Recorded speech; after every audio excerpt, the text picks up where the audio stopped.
Hello, my name is Joan Katsarias, and my presentation is on exercise for people with Alzheimer's disease. What I'd like to cover in my presentation is the following. I'd like to start off with defining what Alzheimer's disease is. Next, I'd like to talk about the impacts on the individual, the cognitive, physiological, and psychosocial impacts. Then I'd like to talk about the benefits of exercise for people who have Alzheimer's disease. Next, I'd like to cover the effects on the exercise response of both the disease itself as well as medication effects. And last, I'd like to wrap up with exercise as a prevention to having Alzheimer's disease.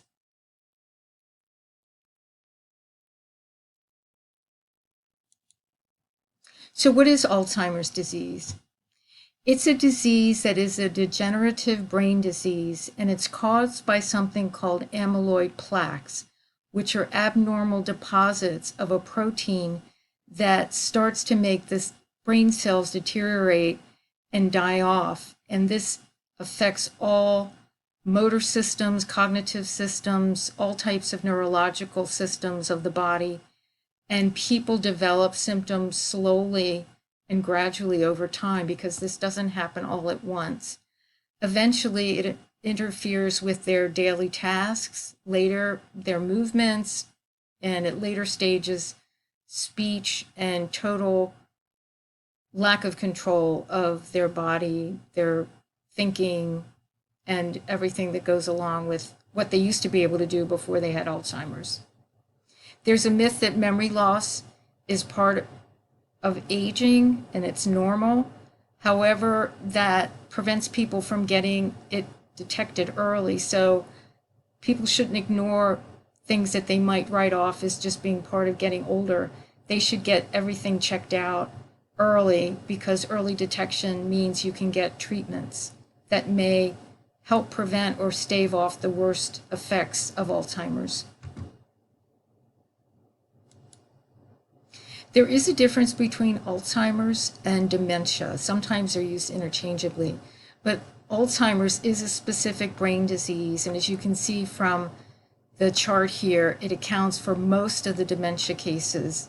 Dementia is a larger, broader umbrella term, and it encompasses all types of diseases that can affect the brain and the cognitive skills, memory, reasoning, and other elements of normal functioning.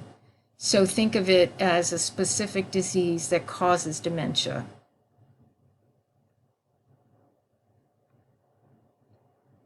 The prevalence of Alzheimer's disease, as you can see, is quite widespread, and these are very recent statistics.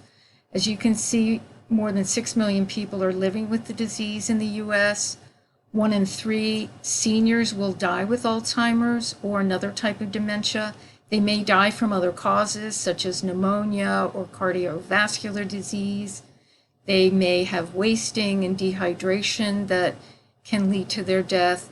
So there's different reasons why people will die, but often Alzheimer's will expedite these types of situations because of poor health. And as you can see in this last set of statistics, it's a very costly disease. And because we're expecting to probably double the amount of people who will have Alzheimer's by 2050, the costs are going to be exponentially higher as well. So it's a very costly illness that really needs to be addressed. What are the cognitive symptoms of Alzheimer's? Well, without reading everything that's on the chart here, as you can see, starting over on the left, what typically happens is people have memory losses. They might forget something. They might chalk it up again to, oh, I'm just being forgetful. I'm, 75 and I'll start forgetting things. However, other things can accompany this, such as a change in mood. Someone might have been very outgoing and maybe they start being very withdrawn. They may start misplacing things that they never misplace, losing keys, losing books, money, whatever. They may not be able to do familiar tasks that they could do easily before. And all of this can lead to so many other issues that you see here. confusion, poor judgment. Sometimes they can't find the right words. They might forget people's names. They might call a dog a cat or a cat a dog. So there's a lot of struggle and confusion that all lead towards possible symptoms of Alzheimer's and are very typical of Alzheimer's. Some of the physical symptoms are illustrated here. The body starts losing the ability to be coordinated. Again, motor skills, that part of the brain, those cells die off and people are not very coordinated. Their muscles get weak. They have muscle fatigue. They can't control their bladder, their urine.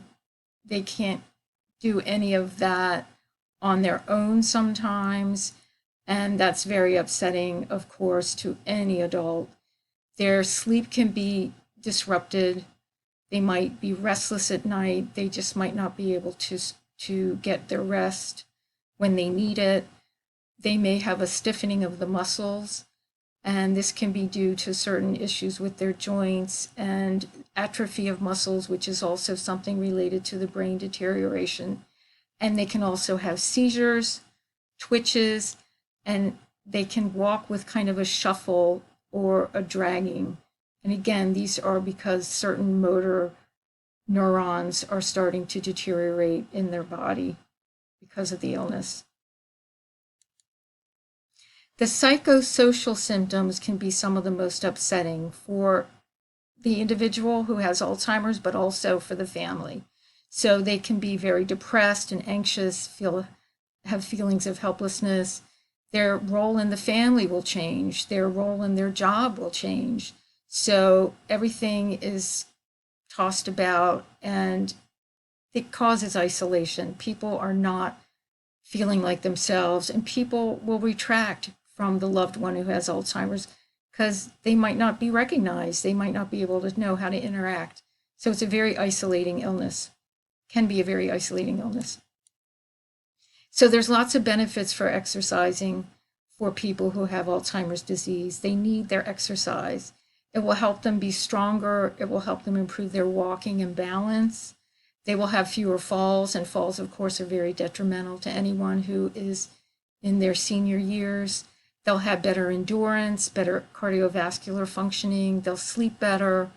All the things that are listed here. Their mood, lack of depression and anxiety, that should lift with regular exercise, and they'll have a better overall quality of life. So there's many, many benefits.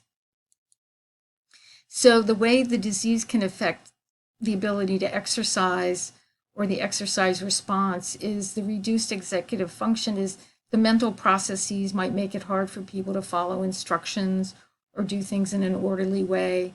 They will have balance and gait issues. Their muscles could be weakened, as I mentioned before. And I read some research about the fact that many people with dementia, if put on in a stress test situation, they will have reduced aerobic capacity, which means their oxygen consumption is not as efficient. So that means you can't give them high intensity exercises to do. They might not be able to really work through that aerobically. Medication is pretty critical. All of the medications listed here are some of the top medications that are approved by the FDA for Alzheimer's. And these are prescribed to help with memory and many of the cognitive issues. As you can see in this chart, a lot of the side effects are very unpleasant. Nausea, vomiting, weight loss, headaches, constipation, confusion. So this is probably bad enough to have to think about.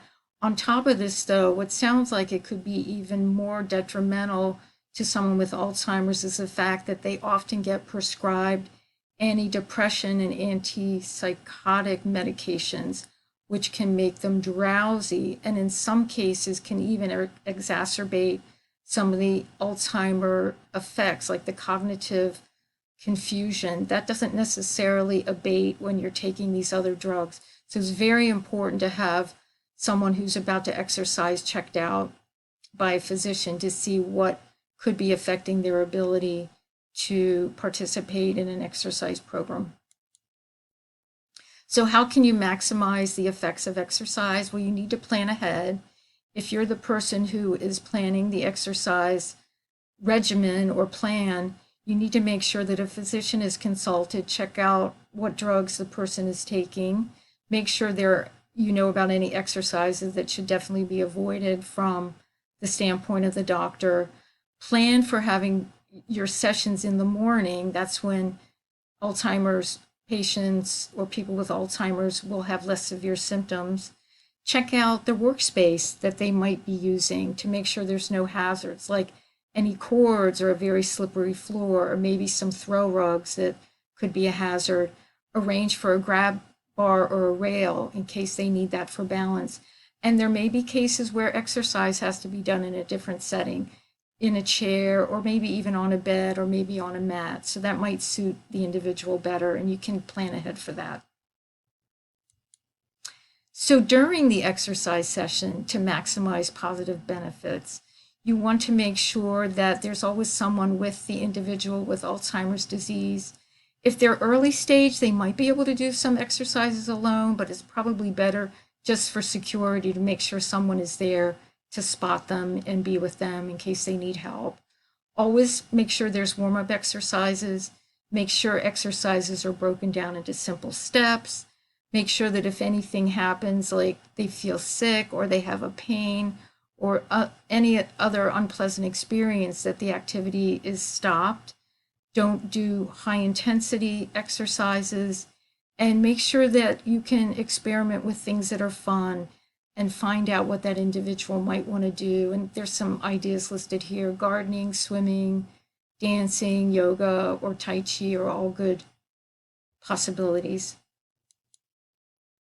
So the Exercises Medicine program focuses on aerobic exercise and strength training primarily for people with Alzheimer's.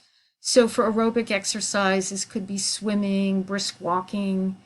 For strength training, it could be working with weights, either machines or free weights, of course, with someone there to spot the individual, and also perhaps with resistance bands. The combo activities could also be done in one session. This might be doing things like stretches, walking foot to heel in a straight line, doing range of motion activities, which could be arm circles, wrist circles, they could even be ankle circles.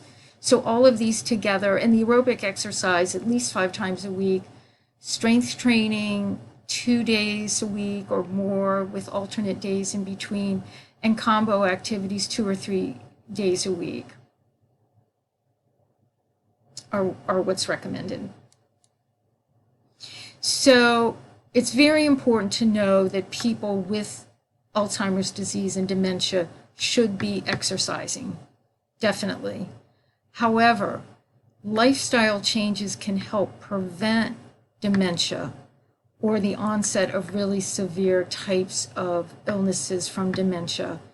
I've circled here that that physical activity is really critical and that this should be increased. And note here that 1 in 3 cases of dementia could be prevented with lifestyle changes. So it's important for everyone to exercise, but in particular, it's important to do that, let people know they should start exercising before they get ill, and definitely they need to continue to exercise throughout their life as much as they can. And I have my references here. It's a combination of research and then more consumer-oriented references. Some of the consumer-oriented references I think are important because they're written by caregivers and they're very practical, and the research was really fascinating as well. And I learned a lot about exercise from reading that and knowing that it really does help people with dementia and is really critical. Thank you very much. That's the end of my presentation.